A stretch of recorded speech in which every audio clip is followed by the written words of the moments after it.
देश की सीमा, जिंदगी की रेखा, हम सब एक ही धरती पर रहते हैं। हसीन वादियान, गुनगुनाते नदियान, यह सब हम सबका है।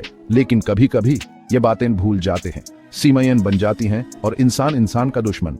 ऐसा ही कुछ हुआ है जब से हिंदुस्तान और चीन के बीच झगड़ा बधा है।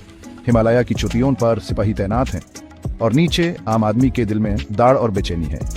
ये झगड़ा कोई नई बात नहीं है, सालों से चलता आ रहा है। 1962 में तो जंग भी हुई थी, लेकिन अब फिर से हवा में टेंशन है। लद्दाख में दोनों देशों के सिपाही आमने सामने हैं, गांव खाली हो रहे हैं, लोग अपने ही घर में महफूज नहीं हैं। मणिपुर की कहानी और भी दर्दनाक है। म्यांमार के जंग की आग अब मणिपुर को भी जला रही है। मेटे और कुकी भाई भी आज एक दूसरे के खून के प्यासे हैं। घर जला दिए गए हैं, लोग बेघर हो गए हैं। और इस सब में सबसे ज्यादा तकलीफ होती है माओ को, बच्चों को, बूढ़ों को। जब जंग की आग घर तक पहुंचे, लद्दाख के एक छोटे से गांव में रहती है फूलमती। उनका बेटा सुरेश फौज में है। जब से जंग के बादल छाए हैं, फूलमती की रातें सोते हुए कटती हैं।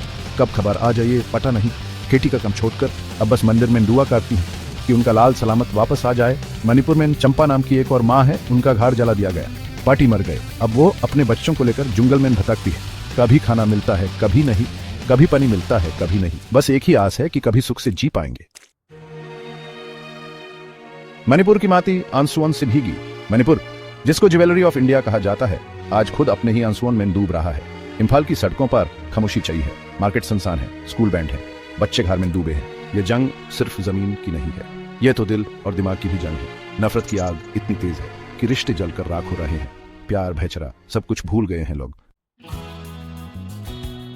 उम्मीद की किरण, इंसानियत की दौर, लेकिन इन अंधेरों में भी कुछ रोशनी की किरण है। लद्दाख में फौजी न सिर्फ देश की रक्षा कर रहे हैं, बल्कि लोगों की मदद भी कर रहे हैं, रेशन पहुंचा रहे हैं, बीमार लोगों का इलाज कर रहे हैं।